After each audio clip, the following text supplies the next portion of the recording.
واعتصموا بحبل الله جميعا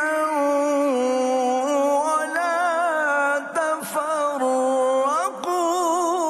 ناظرین سامعین السلام علیکم ورحمۃ اللہ وبرکاتہ. پروگرام پیغام پاکستان کے ساتھ میں ہوں آپ کا میزبان قاری سید صداقت علی. ناظرین ارشاد ربانی ہے فبأي آلاء ربكما تكذبان. تم اللہ کی کون کون سے نعمت کو جھٹلاؤ گے. پھر ارشاد ہوا کہ وَإِن تَعُدُّوا نِعْمَةَ اللَّهِ لَا تُحْصُوهَا. کہ تم اگر میری نعمتوں کا شمار کرنا چاہو تو شمار نہیں کر سکتے. اس میں کوئی شک نہیں ہے پاکستان کی شکل میں ایسی اللہ کی نعمت ہمیں میسر ہے جس کا ہم جتنا بھی شکر ادا کریں کم ہے. اس ملک کے حصول کے لیے لاکھوں لوگوں نے اپنی جانوں کے نذرانے پیش کیے. علامہ اقبال کا خواب اور اس کی تعبیر قائد اعظم محمد جناح رحمۃ اللہ علیہ کی شکل میں ہمارے سامنے ہے. ہم کتنے خوش قسمت ہیں کہ ایک ایسے آزاد ملک کے اندر بیٹھے ہوئے ہیں. دنیا میں کیا ہو رہا ہے؟ لوگ فلسطین میں شہید ہو رہے ہیں, غزہ میں شہید ہو رہے ہیں. ہمارے کشمیری بھائی لاکھوں نے اپنی جانوں کے نذرانے پیش کر دیے آزادی کے لیے. تو آزادی بہت بڑی نعمت ہے, ہمیں اس کی قدر کرنی چاہیے. پیغام پاکستان پروگرام انہی چیزوں پر احاطہ کرتا ہے. یہ موٹیویشنل پروگرام ہے, ایجوکیشن پروگرام ہے. آپ کو موٹیویٹ کرتا ہے, ایجوکیٹ کرتا ہے, بتاتا ہے کہ پاکستان کیسے بنا, کنہوں نے بنایا اور ہم کیا کر رہے ہیں, ہمیں کیا کرنا چاہیے پاکستان کے لیے. ناظرین ہر ہفتے ہم کسی نہ کسی انسٹیٹیوشن سے, کسی نہ کسی شخصیت کے ساتھ آپ کی ملاقات کرواتے ہیں. ان کا نالج, ان کی تعلیم, ان کی تحقیق, ریسرچ, ایکسپیرئنس سے ہم خود بھی مستفید ہوتے ہیں اور آپ سب کو بھی مستفید کروانے کی کوشش کرتے ہیں. آج کا پروگرام ہم ڈاکٹر علامہ اقبال رحمۃ اللہ علیہ کی نسبت سے موجود علامہ اقبال میڈیکل کالج میں موجود ہیں اور یہاں سے آپ کی خدمت پیش کر رہے ہیں. اور ہماری مہمان جو ہیں پروفیسر ڈاکٹر مہجبی منیرہ صاحبہ جو کہ اناٹومی کے ڈپارٹمنٹ کی ہیڈ ہیں, ہیڈ آف دی ڈپارٹمنٹ ہیں, وہ ہماری مہمان ہیں. ہم ان کو خوش آمدید کہتے ہیں. ڈاکٹر صاحب شکریہ, آپ کی آمد کا بہت شکریہ. بہت شکریہ قاری صاحب. یہ میرے لیے نہ صرف باعث اعزاز ہے بلکہ باعث مسرت بھی ہے کہ بھلے وقتوں میں پی ٹی وی میں جب قاری صداقت صاحب سے ہم قرأت سیکھا کرتے تھے, آج مجھے ان کے ساتھ مخاطب ہونے کا موقع مل رہا ہے. میں تو آج بھی سکھا رہا ہوں. بہت شکریہ, بہت آج شکریہ. سکھا رہا ہوں. ڈاکٹر صاحب آپ اپنے شعبے کے حوالے سے اور اس کالج کے حوالے سے کچھ ہمیں ارشاد فرمائیں. یہ علم التشریح اس کی اگر ہم اردو کریں تو ہے, اور ویسے یہ جو جسم کی ساخت ہے اس کی اسٹڈی ہے. اس میں مائکروسکوپک اسٹڈی بھی آتی ہے, اس میں ڈیولپمنٹل اسپیکٹس بھی آتے ہیں, اس میں نیورولوجیکل اسپیکٹس بھی آتے ہیں. تو یہ سب ہم آنکھ کو بغیر کسی مدد کے جسم کو دیکھ کر جو بھی ہم سیکھتے ہیں وہ, اور جو ہم مائکروسکوپ کے ذریعے دیکھتے ہیں وہ سب اس میں آتا ہے. تو یہ ایک بنیادی مضمون ہے جو کہ میڈیکل اور اس سے ریلیٹڈ منسلک جتنے بھی کورسز ہیں ان میں طلباء و طالبات کو یہ ایک لازمی جزو کے طور پہ پڑھنا پڑتا ہے. ویسے یہ بتائیے کہ آپ بطور معالج ایک میڈیکل سائنسز کے معلم کے طور پر کام کر رہی ہیں. اپنے کیریئر کا آپ نے آغاز کب کیا؟ قاری صاحب کیریئر کا آغاز تقریباً 19 برس پہلے ہوا. جب میں خود طالب علم تھی تب جب میں یہ مضمون پڑھتی تھی تو یہ مضمون مجھے اپنے دل کے بہت قریب لگا. مجھے ایسا لگا کہ اس کو پڑھ کر جب ہم دیکھتے ہیں کہ اللہ تعالیٰ نے کتنی خوبصورتی سے تشکیل دیا ہے جسم کو, اس میں جیسے ایک شریان ہے, کہاں سے شروع ہو رہی ہے, کہاں جا رہی ہے, ایک ورید ہے, کیا اس کا سفر ہے, کتنی خوبصورتی سے لقد خلقنا الانسان فی احسن تقویم, یہ اس کی ایک مکمل شکل تھی. تو تبھی سے مجھے انسپریشن ملی کہ میں اس کو ایک اپنا پروفیشن کے طور پہ آگے لے کر چلوں گی. ہاؤس جاب کے بعد ہی یہ فیصلہ کر لیا کہ اسی مضمون میں آگے اپنی تعلیم کو جاری رکھوں گی. تو ایم بی بی ایس سے فراغت کے فوراً بعد ہی میں نے جوائن کر لیا بطور معلمہ. کچھ درجات ہوتے ہیں درس و تدریس کے میڈیکل شعبے میں, جونیئر لیول سے شروع کرتے ہیں, پھر جیسے جیسے آپ ریکوائرڈ جو اس کی ریکوائرمنٹس ہیں وہ پوری کرتے چلے جاتے ہیں تو پھر ترقی ہوتی جاتی ہے. تو اس کے ساتھ ساتھ میں نے تقریباً 19 برس پہلے یہ شروع کر لیا. اس کے بعد پھر ایم فل کیا اسی مضمون میں, اور تقریباً 6 سال پہلے اس ادارے میں بطور پروفیسر, اور یہ الحمدللہ کم عمر ترین پروفیسر کا مجھے اعزاز ملا. جی شکریہ. ڈاکٹر صاحبہ, یہ ایسا سبجیکٹ ہے میڈیسنس کا کہ جب آپ طالب علم کے زمانے میں پڑھ رہی ہوں گی, میرا بیٹا بھی اس میں پڑھ رہا ہے, آلموسٹ گریجویٹ ہونے والا ہے, وہ بھی یہ بتاتا ہے کہ بابا جب ہم پڑھتے ہیں نا تو ہم اتنا دلچسپ سبجیکٹ ہے کہ اللہ نے انسان کو کیسے تخلیق کیا بلا شبہ. اور کیا کیا فنکشننگ اس کے باڈی کے اندر اللہ نے جو ہے پیدا کی ہیں. کہتے ہیں اگر آپ کو تفصیل بتاؤں آپ حیران ہو جائیں گے کہ اندر ایک دنیا سمائی ہوئی ہے انسان کے اندر. بلا شبہ تو ایسا ہی, اس حوالے سے گفتگو فرمائیے. بالکل ایسا ہی ہے قاری صاحب, اور اس سے زیادہ یہ تو ایک نارمل سارا پروسیس ہے نا جو اللہ تعالیٰ نے انتہائی خوبصورتی سے ایک تشکیل دیا ہے. اس کے ساتھ ساتھ جب ایک یعنی ہماری آگاہی زیادہ ہو جاتی ہے, اللہ تعالیٰ کی جو پریزنس ہے اس کو دل مزید تسلیم کرتا ہے. جب ہم ایک سیل ایک خلیے کے اندر دیکھتے ہیں, اس کے اندر ایک چھوٹا سا اس کا نیوکلیس, اس کے اندر جینیٹک میٹیریل, اور اس کے اندر آپ امیجن نہیں کر پاتے کہ ایک چھوٹی سی اگر دائیں سے بائیں ہو گئی کوئی چیز تو اس کے کیا اثرات ہوں گے. یہ چیز ہمارے سامنے آتی ہے جب ہم جو پیدائشی نقائص کے بارے میں اسٹڈی کرتے ہیں. کیونکہ ورلڈ وائڈ جو اس میڈیسن میں ریسرچز ہو رہی ہیں, یورپ میں ہو رہی ہیں, امریکہ میں ہو رہی ہیں, تو یقیناً ہمارے ڈاکٹرز اور ہمارے پروفیسر اساتذہ کو ان کے ساتھ اپنے آپ کو اپڈیٹ رکھنے کے لیے لنکڈ اپ رہنا پڑتا ہوگا مختلف ویب سائٹ کے ذریعے اور مختلف اور جو ذرائع ہیں آج کل جو ہے سوشل میڈیا کے اندر, ان کے ذریعے. بہت ضروری. پاکستان میں طبی میدان میں تحقیق کی صورتحال کیا ہے ریسرچ کے میدان میں؟ یہ تھوڑی سی اگر میں ایمانداری سے کہوں تو ذرا مخدوشی حالات ہیں, لیکن ڈیفینیٹلی ریسرچ ہو رہی ہے. کچھ ایسے ادارے ہیں جو کہ پورے ڈیڈیکیٹڈ ہیں ریسرچ کے لیے, جیسے کہ پاکستان میڈیکل ریسرچ کونسل ہے, نیشنل انسٹیٹیوٹ آف ہیلتھ ہے. یہاں پر تو مکمل یہ ادارے ہیں ہی تحقیق کے لیے, لیکن تحقیق کی جو نوعیت ہے وہ ذرا بنیادی سی ہے.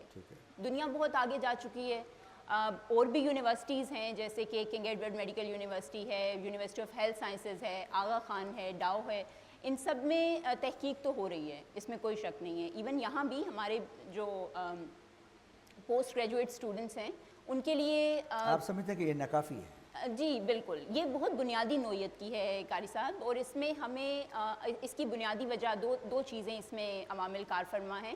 ایک تو مواقع شاید اتنے نہیں ملتے, دوسرا یہ کہ جو چیلنجز سامنے ہمیں دیکھنے پڑتے ہیں جب ہم تحقیق کے شعبے میں آنا چاہتے ہیں, آ کے کام کرنا چاہتے ہیں, تو جو ایک انفراسٹرکچر ہونا چاہیے وہ نہیں اس طرح سے ملتا.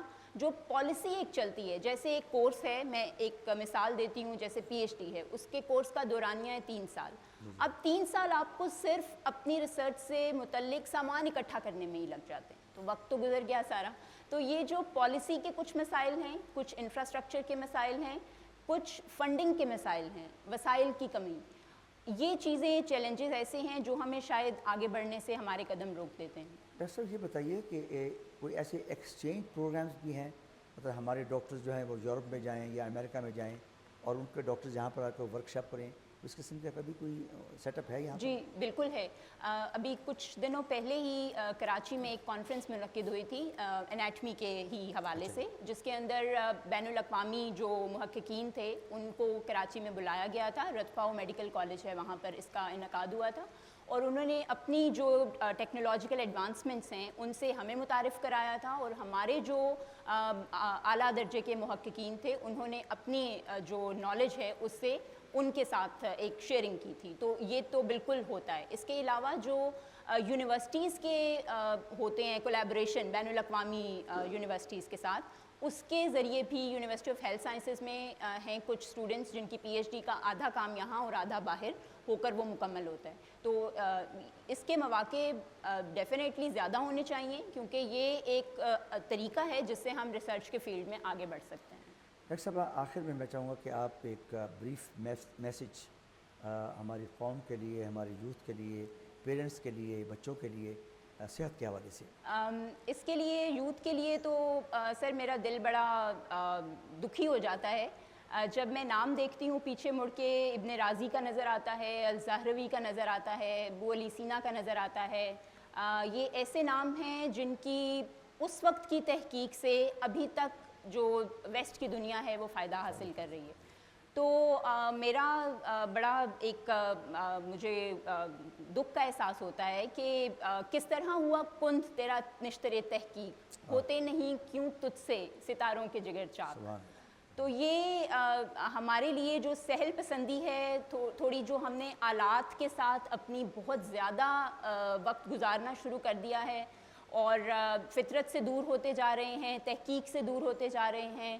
ہماری جو جنریشن ہے اس کو جین زی کا نام دیا جا رہا ہے، جو کہ آلات کے ساتھ اتنی زیادہ اس میں مطلب کیا کہنا چاہیے، انٹیمیٹلی اس میں ڈوب گئی ہے کہ ان کے پاس نظر اٹھا کر دیکھنے کا وقت ہی نہیں ہے. تو یہ اس کا فائدہ بھی ہے اگر آپ اس کو جیسے آرٹیفیشل انٹیلیجنس ہے آپ اس سے کام لیں، لیکن اس کے ساتھ ہی کام کرنے کے لیے اپنی سمت درست رکھنا بہت ضروری ہے. تو میری ریکویسٹ ہے یوتھ سے جو لوگ تحقیق کر رہے ہیں کہ پلیز تحقیق تھوڑی ہو لیکن کوالٹی کی ہو، اصل ہو، ایمانداری کی ہو.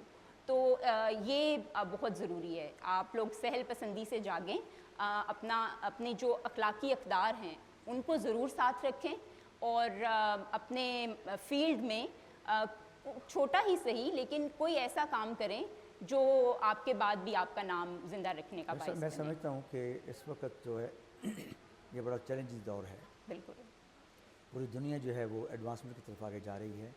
ہمارے بچوں کو، ہماری طلباء کو، ہماری طالبات کو اس طرح محنت کرنی چاہیے کہ وہ جس شعبے میں بھی جائیں اس شعبے پر ٹاپ پر جائیں اور ملک کی خدمات وہ سر انجام دے سکتے ہیں، نیشنل لیول پر بھی، انٹرنیشنل لیول پر بھی. ڈاکٹر صاحب اب ہم بڑھیں گے ہمارے کویشچنس کی طرف. کچھ طلباء طالبات کویشچنس کریں گے، ان کے جواب دیتے ہیں. السلام علیکم، میرا نام سمرینہ ہے اور میں آپ سے یہ کویشچن کرنا چاہوں گی کہ جو ہمارے معاشرے میں پھیلتی ہوئی یہ بیماریاں ہیں، کیا آپ ہمیں کچھ بتائیں گے کہ ہم ان سے اپنے آپ کو کس طرح سیکیور کر سکتے ہیں اور کیا احتیاطی تدابیر اپنا کے ہم ان سے بچ سکتے ہیں؟ جی قاری صاحب، اگر ہم اپنے معاشرے کی بات کریں تو ہمارے پاس ڈینگی اور پولیو، ذیابیطس اور بلند فشار خون، یہ چند ایسی بیماریاں ہیں جو بہت زیادہ کامن ہیں. اس کے علاوہ جو اسموگ سے ریلیٹڈ بیماریاں آج کل آ رہی ہیں وہ بھی تنفس سے، نظام تنفس سے ریلیٹڈ، اس میں دمہ اور اپنی الرجی اور اس طرح سے جو نظام تنفس کو افیکٹ کرتی ہیں وہ بہت زیادہ کامن ہیں. تو اس کی احتیاط ایسے ہی ہے. ڈینگی کے لیے تو ظاہر ہے کہ جو بھی ایسی جگہ ہے جہاں مچھروں کی افزائش ہو سکتی ہے اس کو بچائیں. وہاں ایسی کوئی جگہ نہ ہو جہاں پر یہ افزائش ہو سکے. پورے بازو کے کپڑے پہنیں، وہ ترجیح ہے، اور مچھر مار دواؤں کا استعمال کریں. جو پولیو ہے اس کے لیے جو ہماری حکومتی مہم ہے پولیو کے قطروں کی، وہ بچوں کو لازمی پلائیں. اس کے بارے میں بہت سے شکوک و شبہات پائے جاتے ہیں، اس کی طرف سے اپنا دل دماغ صاف کریں اور بچوں کو ضرور یہ پلائیں. صرف ہمارا خطہ رہ گیا ہے جہاں پر یہ مرض ابھی تک چل رہا ہے. پولیو کا کوئی کیور نہیں نکلا ابھی تک؟ کیور سر یہی ہے کہ پریونشن ہو، احتیاط ہے بس. ہو جائے تو پھر دیر از نو وے آؤٹ. جی ابھی ریسرچ ہو رہی ہے. خلیات ساکھ جو ہیں اسٹیم سیلز، ان کے اوپر یہاں پر تو اتنا کام نہیں ہے. میرا اپنا جو پی ایچ ڈی کا موضوع ہے وہ یہی ہے. جو ذیابیطس اور بلند فشار خون ہے اس کے لیے وہی بات جیسے میں نے پہلے بھی پوائنٹ آؤٹ کیا کہ جو ہمارا اعتدال ہے زندگی میں وہ بہت زیادہ ضروری ہے. اپنا وزن کنٹرول رکھیں، جنک فوڈ سے پرہیز کریں، آلات سے جتنی دوری ہو سکتی ہے وہ رکھیں اور فطرت کے جتنے قریب رہ سکتے ہیں رہیں. السلام علیکم، میرا نام محمد حماد ہے اور میرا آپ سے کوشچن یہ ہے کہ نوجوانوں کو اپنا مستقبل اور کیریئر بہتر بنانے کے لیے آپ کیا پیغام دیں گے؟ نوجوان کسی بھی معاشرے کا ایک بہت فعال رکن ہوتے ہیں. ان کے لیے جو یہ بہت اہم کردار ادا کر سکتے ہیں معاشرے کی بہتری میں، وہ تبھی ممکن ہے جب یہ اپنی اخلاقی اقدار پر ثابت قدمی سے کاربند رہیں گے. تو کیریئر بنانے کے لیے بھی آپ اپنے لیے ایک گول سیٹ کریں اور پھر اس کے لیے ہر ممکن طریقے کو اپنائیں. Where there is a will there is always a way.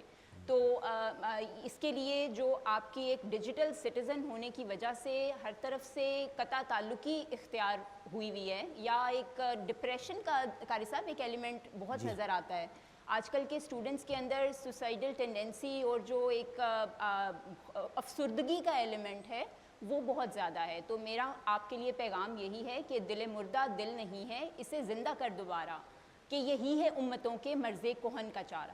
تو اس کے لیے آپ اپنے ان آلات سے باہر نکلیں اور فطرت کے ساتھ رابطہ جوڑیں۔ ڈپریشن کے لیے میں سمجھتا ہوں کہ اگر 5 وقت کی نماز بچے شروع کر دیں تو ڈپریشن سے باہر نکل سکتے ہیں۔ بالکل ایسا ہی ہے۔ سر میرا نام ایسٹر ہے، میں سی سی یو پوسٹ بیسک کی اسٹوڈنٹ ہوں۔ میرا کویشچن آپ سے یہ ہے کہ آپ عام آدمی کے لیے کیا پیغام دیں گے صحت کی دیکھ بھال سے ریلیٹڈ؟ عام آدمی کے لیے یہی پیغام ہے کہ فطرت کے قریب رہیے، اعتدال کو اپنائیے، اپنے وزن کے اندر ایک وزن کو کنٹرول میں رکھیے، جنک فوڈ کھانے سے پرہیز کریں، زیادہ میٹھا، زیادہ نمک، زیادہ آئلی چیزیں، مرغن غذائیں، ان سے دور رہیں، نیچر کے جتنے قریب آئیں گے۔ آج کل تو آرگینک ہر چیز میں ہو رہا ہے، اس کی وجہ یہی ہے کہ ہم جتنا فطرت کے قریب رہیں گے اتنا ہمارے لیے صحت مند ماحول رہے گا۔ میں پروفیسر ایک اور میں چیز محسوس کر رہا ہوں کہ جو بچے ہوتے ہیں چھوٹے، ماں بڑا اہم کردار ادا کرتی ہے اس کی پرورش کے لیے، اور میں دیکھتا ہوں کہ یہ نئے دور کے اندر، ڈیجیٹل دور کے اندر، مائیں جو ہیں اپنا کردار کچھ تھوڑا ان کا ہٹ گیا ہے، وہ اپنے آپ کو تھوڑا بچوں سے جان چھڑانے کے لیے ان کو موبائل پکڑا دیں گے کہ بچے بزی رہیں۔ اب موبائل کی جو ریزز ہیں وہ صحت کے لیے کتنا افیکٹ کریں گے؟ بہت خطرناک ہیں۔ اس کے بہت سے جو موبائل نیک سنڈروم ایک تو آئیڈینٹیفائی ہو چکی ہے، جس میں آپ کے یہ جو گردن کے عضلات ہیں یہ ایک شکار ہو جاتے ہیں، ایک اس میں ٹائٹنس آ جاتی ہے، اور ایون جو ورٹیبرل کالم ہے وہ افیکٹ ہو جاتا ہے۔ اس کے علاوہ جو چھوٹا بچہ ہے اس کی تو آنکھ ابھی مکمل ڈیولپ بھی نہیں ہوئی، اس کے اندر تو ابھی ڈیولپمنٹ کا عمل جاری رہتا ہے۔ جو اعصابی نظام ہے 1 سال تک تو اس کی بھی مائلینیشن ہوتی رہتی ہے۔ تو یہ جو ریز جو ہم دیکھ نہیں پاتے، یہ ایسے کیا ان کو کہیں ہم سائلنٹ کلر کے طور پہ کام کر رہی ہوتی ہیں کہ وہ خلیات کے اندر جینیٹک لیول پر میوٹیشنز کاز کر سکتی ہیں۔ یہ اتنی خطرناک ہیں۔ وقت کے ساتھ ساتھ ان کے ڈیفینیٹلی جو برے اثرات ہیں وہ مزید سامنے آ جائیں گے، لیکن یہ کسی طور چھوٹے بچے کے ساتھ انصاف نہیں ہے کہ آپ اس کے ہاتھ میں ایک ایسا آلہ پکڑا دیں جس کے اندر سے اتنی صحت کے لیے تباہ کار قسم کی شعاعیں نکلیں۔ میں کہا مائیں جو ہیں ان کو اویئرنیس ہے، اس چیز کی اویئرنیس نہیں ہے کہ یہ کتنا ڈینجرس ہے، یہ جو انسٹرومنٹ ہے موبائل فون کا، اور اس سے احتیاط کتنی ضروری ہے۔ جب ایک بیماری جنم لے لیتی ہے پھر اس کو کنٹرول کرنا خاصا مشکل ہو جاتا ہے۔ بالکل ایسے مثلا اس کی احتیاط جو ہماری مائیں ہیں خاص طور پہ سن رہی ہیں، آپ اس کی احتیاط کریں۔ ڈاکٹر صاحبہ آپ کا بہت بہت شکریہ، آپ نے ٹائم دیا، اور یقیناً آپ کی جو گفتگو ہے والدین تک بھی پہنچی ہے، بچوں تک بھی پہنچی ہے، لیکن اس سے استفادہ حاصل کریں گے۔ تھینک یو سو مچ، میرے لیے اعزاز کی بات ہے، شکریہ۔ ناظرین سامعین، آج کا پروگرام ہم نے آپ کی خدمت میں علامہ اقبال میڈیکل کالج سے پیش کیا۔ ہماری مہمان خصوصی تھی آپ کی ڈاکٹر پروفیسر محترمہ مہجبی منیرہ صاحبہ، head of the department of anatomy. ہاں جی، وہ تشریف فرما تھی۔ آپ نے ان کی بڑی ایمان افروز باتیں سنی، اور انہوں نے کیسے اس کو لنک کیا ہے کہ انسان کی تخلیق کیسے ہوئی، اور یہ کتنی بڑی فیلڈ ہے، یہ پورا ایک سمندر ہے انسان کے اندر، پورا ایک سمندر ہے جس کا احاطہ جو ہے وہ کرنا بڑا مشکل ہے، اور ایک چھوٹے سے جسم کے اندر اتنا کچھ اس قدرت نے ڈال دیا ہے کہ جو انسان تصور نہیں کر سکا، اس لیے اس کو اشرف المخلوقات کہا گیا ہے۔ تو ناظرین، ہم کوشش کرتے رہتے ہیں کہ آپ کو شخصیت کے ساتھ ملائیں، مختلف شعبے جات ان کے پاس جائیں، اور آپ کو وہاں کی معلومات آپ تک پہنچائیں، تاکہ آپ کے اندر ایجوکیشن آ سکے، آپ ایجوکیٹ ہو سکیں، معلومات میں اضافہ ہو سکے۔ ہم سب پاکستانی ہیں، ہم نے پاکستان کی خدمت کرنی ہے، مل جل کر اس ملک کو آگے بڑھانا ہے، اس کی معیشت کو آگے لے کے جانا ہے، اخلاقیات میں اس کو آگے لے کے جانا ہے۔ ہم نے وہ کام نہیں کرنے جس سے ہمارا ملک جو ہے وہ اس پر کوئی دھبا لگے، کوئی داغ لگے۔ ہم نے ہر وہ کام کرنا ہے جس سے ہمارا ملک جو ہے پاکستان کی سر بلند ہو کر پوری دنیا کے اندر جو ہے منظر عام پر آئے۔ اسی کے ساتھ آج کے میزبان قاری سی صداقت علی کو اجازت دیجیے. آئندہ ہفتے پھر ایک نئی جگہ سے، ایک نئی انسٹیٹیوشن سے، نئی شخصیت کے ساتھ، نئے طلباء کے ساتھ آپ کی خدمت میں حاضر ہوں گے. اس وقت تک اجازت دیجیے. اللہ حافظ. پاکستان زندہ باد.